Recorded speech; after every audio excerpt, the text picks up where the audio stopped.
নমস্কার, আপনারা দেখছেন গ্লোব টিভি, সবার পাশে সবার সাথে। গ্লোব নিউজ নিয়ে এখন আমি সুপর্ণা রয়েছি আপনাদের সঙ্গে। এক নজরে দেখে নেব আজকের বিশেষ বিশেষ খবর।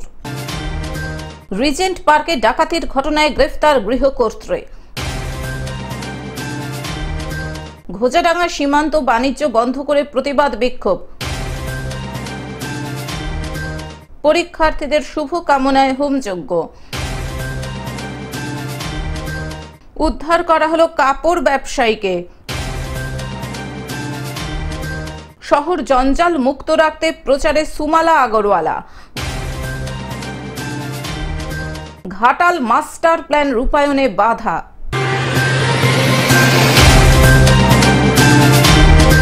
আসছে বিস্তারিত খবরে। রিজেন্ট পার্কে ডাকাতির ঘটনায় গ্রেফতার গৃহকর্ত্রী। রিজেন্ট পার্কে ডাকাতির ঘটনা পুরোপুরি সাজানো। গ্রেফতার করা হয়েছে গৃহকর্ত্রী সোনালী বিশ্বাসকে ও তার ভগ্নিপতি রাজা নাগকে। দফায় দফায় জিজ্ঞাসাবাদ করার সময় ভেঙে পড়েন সোনালী বিশ্বাস। তাদের কথায় অনেক অসঙ্গতি লক্ষ্য করা গেছে। কাল পুলিশের সন্দেহ ক্রমশই বাড়তে থাকে। কলকাতা পুলিশের গোয়েন্দা বিভাগ এবং রিজেন্ট থানার যৌথ উদ্যোগে দফায় দফায় জেরা করা হয়। এতে ভেঙে পড়েন সোনালী। তিনি তার স্বামীর দ্বিতীয় পক্ষের স্ত্রী। ঘরে মজুদ রাখা ছিল গয়না, তিনি ধীরে ধীরে তা সরিয়ে ফেলেছেন। সোমবারের ডাকাতির ঘটনা তাই কার্যত সাজানো, এই কথা নিজেই স্বীকার করেছেন সোনালী। বাড়িতে দুষ্কৃতীরা ঢুকে পড়ে তার গলায় ছুরি ধরে লুটপাট করেছে, এমনটাই অভিযোগ করেছিলেন তিনি। তবে সিসিটিভি ক্যামেরাতে কাউকেই ওই বাড়িতে ঢুকতে বা বেরোতে দেখা যায়নি। ঘোজাডাঙ্গার সীমান্তে বাণিজ্য বন্ধ করে প্রতিবাদ বিক্ষোভ। এশিয়ার দ্বিতীয় বৃহত্তম স্থলবন্দর উত্তর 24 পরগনার বসিরহাট মহকুমার ভারত বাংলাদেশ ঘোজাডাঙ্গা সীমান্ত, যেখানে প্রতিদিন 300 থেকে 400 ট্রাক দেশের বিভিন্ন রাজ্য থেকে এই সীমান্ত দিয়ে বাংলাদেশে যায়। 25 বছর হয়ে গেছে, এখনো পর্যন্ত এই সীমান্তে কোনো সরকারি পার্কিং নেই। 84টা বেসরকারি পার্কিং রয়েছে। কেউ মালিকের কাছ থেকে জমি লিজ নিয়ে করেছেন, আবার কেউ নিজের জমিতে পার্কিং জোন করে নিজেরাই ব্যবসা করেছেন। কিন্তু রাজ্যের অন্যান্য সীমান্ত বর্ডার, বিশেষ করে মালদা মহতিপুর সীমান্তে, যেখানে 24 ঘন্টা পার্কিং চার্জ 800 টাকা নির্ধারিত, সময় পেরিয়ে গেলে ঘন্টা প্রতি 200 টাকা অতিরিক্ত চার্জ নেওয়া হয়, সেখানে ঘোজাডাঙ্গা সীমান্ত অর্ধেক, অর্থাৎ 400 টাকা। পাশাপাশি 16/8/2022 সালে রাজ্যের সুবিধা পোর্টালে Ghojadanga parking owners welfare association তাদের পার্কিং নাম নথিভুক্ত করেছিল। সেই সময় বলা হয়েছিল একটি পার্কিং চার্জ বাবদ টাকা জমা নেওয়া হচ্ছে, সেগুলি আবার নির্ধারিত পার্কিং মালিকের অ্যাকাউন্টে পৌঁছে যাবে। প্রায় 3 বছর অতিক্রম হয়ে গেছে, আজও প্রায় 41 লক্ষ টাকা পার্কিং মালিকেরা পাননি। সীমান্তে 295 বিঘার উপর মোট 84টি বেসরকারি পার্কিং রয়েছে। এর সঙ্গে জড়িত মালিক কর্মচারী, পাশাপাশি পরোক্ষভাবে 4000 মানুষ এই জীবিকার সঙ্গে জড়িত। দীর্ঘ 3 বছর ধরে তাদের সুবিধা পোর্টালের জমানো অর্থ পাচ্ছেন না। এর জন্য ইতিমধ্যে রাজ্যের মুখ্যমন্ত্রী মমতা বন্দ্যোপাধ্যায়কে বিস্তারিত জানিয়েছেন। অন্যদিকে কেন্দ্রীয় স্বরাষ্ট্রমন্ত্রী অমিত শাহের দপ্তরে তারা বাই পোস্টে পুরো বিষয়টা জানিয়েছেন। এছাড়া জেলা শাসক, মহকুমা শাসক সহ প্রশাসনিক কর্তাদের একাধিকবার জানিয়েও কোনো ফল হয়নি। তাই বাধ্য হয়ে 84 জন পার্কিং মালিক, কর্মচারী সহ 2 শতাধিক ব্যবসায়ী ভারত বাংলাদেশ ঘোজাডাঙ্গা সীমান্তের চেকপোস্টের কাছে তারা চেয়ার পেতে মাইক বেঁধে ফেস্টুন লাগিয়ে অবরোধ বিক্ষোভ শুরু করেছেন। ঘটনাস্থলে বসিরহাট থানার আইসি রক্তিম চট্টোপাধ্যায় এসে পার্কিং মালিকদের সঙ্গে আলোচনায় বসেছেন। ঘোজাডাঙ্গা পার্কিং ওনার্স ওয়েলফেয়ার অ্যাসোসিয়েশনের সভাপতি নিত্যানন্দ মণ্ডল, সম্পাদক রফিকুল ইসলাম ও মিহির ঘোষরা জানান, রাজ্যের বিভিন্ন সরকারি পার্কিং রয়েছে, যেখানে আমরা 25 বছর ধরে বেসরকারি পার্কিং নিজেরাই চালাচ্ছি। অন্যান্য সীমান্ত থেকে বৈষম্যের শিকার হচ্ছে। সীমান্তের পার্কিং মালিকেরা ন্যায্য পাওনা থেকে বঞ্চিত হচ্ছেন। বিশেষ করে সীমান্তে পার্কিং এ নজরদারি চালাতে গিয়ে আমাদের খুব সমস্যা হচ্ছে। এই কর্মসংস্থানের সঙ্গে প্রায় 4000 মানুষ যুক্ত, যারা প্রতিদিন রুজি রোজগার হারাতে বসেছে। 16/2022 থেকে আজ পর্যন্ত যে টাকা সরকারের কাছে আমরা পাবো, তার সাধারণ মূল্য হয়েছিল 41 লক্ষ কয়েক হাজার টাকা। বারবার প্রশাসনকে আমাদের বলা হয়েছিল যে আপনাদের টাকা আপনাদের অ্যাকাউন্টে ঢুকে যাবে। আমরা বারবার সেই টাকা পাওয়ার জন্যে এবং সমস্ত পার্কিং মালিকদের কাছে আশ্বস্ত করেছি আমরা যে এই টাকাটা পেলে সবাইকে ভাগ করে দেওয়া হবে। আমরা জানতে চাই সেই 41 লক্ষ টাকা, ভুল বলেছি, 41 লক্ষ টাকা কোথায় গেল? সেই টাকার কোনো অংশ আমরা পেলাম না কেন? ঠিকমতো মাসিক বেতন পাচ্ছেন না বলে পরিষেবা দিতে পাচ্ছেন না, তাই তারা আজকে বাধ্য হয়ে ঘোচাডাঙ্গা সীমান্তে মাইক বেঁধে রাস্তার মধ্যে চেয়ার বসিয়ে বিক্ষোভে নেমেছেন। যতক্ষণ না পর্যন্ত সরকারিভাবে সুরাহা হবে তাদের এই আন্দোলন চলবে এবং আগামী দিনের বৃহত্তর আন্দোলনে ডাক দিয়েছে ঘোচাডাঙ্গা পার্কিং অনার্স ওয়েলফেয়ার অ্যাসোসিয়েশনের কর্মীরা। যখন 2022 সালে যখন হলো স্লট হলো, তখন কিন্তু প্রশাসন আমাদের ডেকে বললো যে তোমরা পার্কিং বাড়াও। আমরা পার্কিং বাড়ালাম, বাড়াবার পরে সেই পার্কিংগুলো দেখা যাচ্ছে আস্তে আস্তে বাড়তে অনেকটা গেল। এবার এর মধ্যে আমাদের রাজীব কুমারের সঙ্গে মিটিং করা হয়েছে, ডিআইজির সঙ্গে। তারপর দেখা যাচ্ছে প্রশাসনের প্রত্যেক বারবার দিয়ে দরবার ফিরছে যে আপনারা রোডটা ক্লিয়ার রাখুন, পার্কিং ভিতরে রাখুন। আমরা পার্কিং করার পরে তারপর বললো যে তোমার একটা ব্যবস্থা করা হবে। ব্যবস্থার মধ্যে আমাদের দেখাচ্ছে বললো যে এই যে টাকাটা তোমাদের দেওয়া হবে তার জন্য আপনার অ্যাকাউন্ট খুলুন। তারপরে এই যে লোকজন থাকবে, যদি কর্মসংস্থান যদি বন্ধ হয়ে যায় তাহলে তাদের আমরা দেবো, সরকার থেকে ভাতা দেবো। এইভাবে আমাদের দেশ এমনকি স্পোর্টারদের করেছে, আমাদেরও করেছে, সবারই করেছে।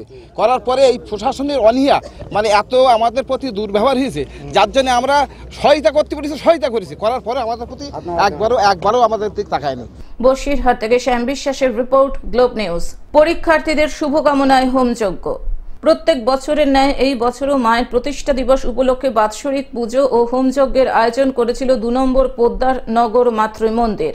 সকাল থেকেই ছিল এই পুজোর তোড়জোড়। পাড়ার মহিলা থেকে পুরুষ ও শিশুরা এই পুজোয় আন্তরিকভাবে অংশগ্রহণ করেছিল এবং পুষ্পাঞ্জলি দেয় নিষ্ঠার সাথে। এছাড়াও মাধ্যমিক ও উচ্চ মাধ্যমিক পরীক্ষার্থীদের সাফল্য কামনা করে এক অভিনব উদ্যোগ।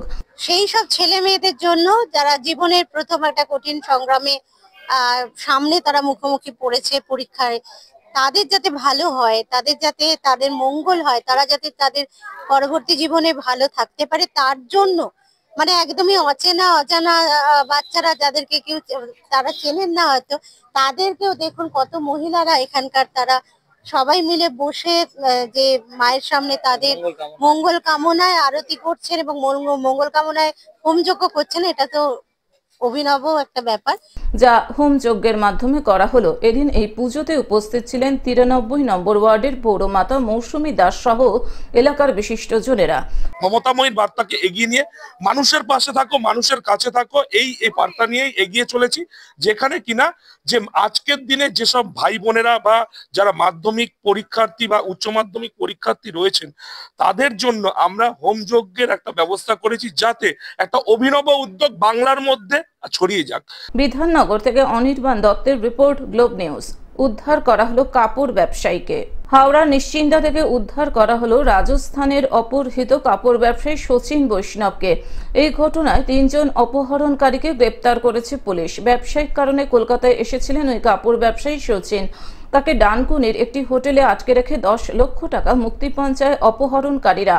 হাওড়া সিটি পুলিশ আধিকারিকেরা তদন্তে নেবে মোবাইলের সূত্র ধরে নিশ্চিন্দা থানা এলাকার রামচন্দ্রপুর থেকে ওই ব্যবসায়ীকে উদ্ধার করেন। এই অপহরণের ঘটনায় পুলিশ 3 জনকে গ্রেপ্তার করেছে, আরো একজন অভিযুক্তকে খোঁজ করছে পুলিশ। বলে উনি যখন ওই ভিডিও কল করেন তারই সুযোগ নিয়ে হোয়াটসঅ্যাপে উনি নিজের লাইভ লোকেশনটা পাঠিয়ে দেন। সেই লাইভ লোকেশনটা আমাদের হাতে আসে। ইন দ্য মিন টাইম আমরা যে ফোন নাম্বার গুলো পাই সেই ফোন নাম্বার থেকে ভিকটিমের যে লোকেশন আছে সেই লোকেশনটা নিই এবং দুটো লোকেশন ম্যাচ করে যায়। ম্যাচ করে যাওয়ার পরে আমাদের আইসি নিশ্চিন্দা সুদীপ্ত পানিক ভাই এবং ওনার টিম গিয়ে খুব তাড়াতাড়ি অ্যাক্ট করে এবং অ্যাক্ট করার পরে ভিকটিমকে রেস্কিউ করে। ভিকটিমকে রেস্কিউ করার সাথে সাথে 3 জন যারা ওখানে ছিল, যারা অপহরণকারী, 3 জন অ্যারেস্ট হয়। একজন এখনো অ্যাবসকন্ডিং আছে, প্র্যাকটিক্যালি যার বাড়িতে ভিকটিমকে রাখা হয়েছিল সে এখনো অ্যাবসকন্ডিং আছে। তারপরে আমরা স্পেসিফিক কেস রেজিস্টার করি এবং ইনভেস্টিগেশন চলছে। হাওড়া থেকে কৌশিক ঘোষের রিপোর্ট, গ্লোব নিউজ। শহর জঞ্জাল মুক্ত রাখতে প্রচারে সুমালা আগরওয়ালা। শহর জঞ্জাল মুক্ত রাখতে এবার গলায় মাইক ঝুলিয়ে প্রচার চালালেন ইংরেজবাজার পৌরসভার ভাইস চেয়ারম্যান সুমালা আগরওয়ালা। প্রতিদিন সকাল 7টা থেকে 9টা পর্যন্ত আবর্জনা ফেলার গাড়ি ঘুরবে ওয়ার্ডের বিভিন্ন এলাকায়। পচনশীল ও অপচনশীল আবর্জনা দুটি জায়গায় মজুত করে জঞ্জাল ফেলার গাড়িতে ঘরের আবর্জনা ফেলার আবেদন জানাতে মাইক নিয়ে পথে নামেন ভাইস চেয়ারম্যান। জঞ্জাল মুক্ত রাখার অভিযানে পথে নামেন নির্মল সাথীরাও। ভাইস চেয়ারম্যান জানান, শহর জঞ্জাল মুক্ত রাখতে সতর্কীকরণের অভিযান শুরু হয়েছে পৌরসভার পক্ষ থেকে। ইংরেজবাজারের 2 নম্বর ওয়ার্ড দিয়ে শুরু হয় এই প্রচার। আগামী 3 মাসের মধ্যে যত্রতত্র জঞ্জাল ফেলা বন্ধ হবে। নির্দিষ্ট গাড়িতেই ফেলতে হবে জঞ্জাল।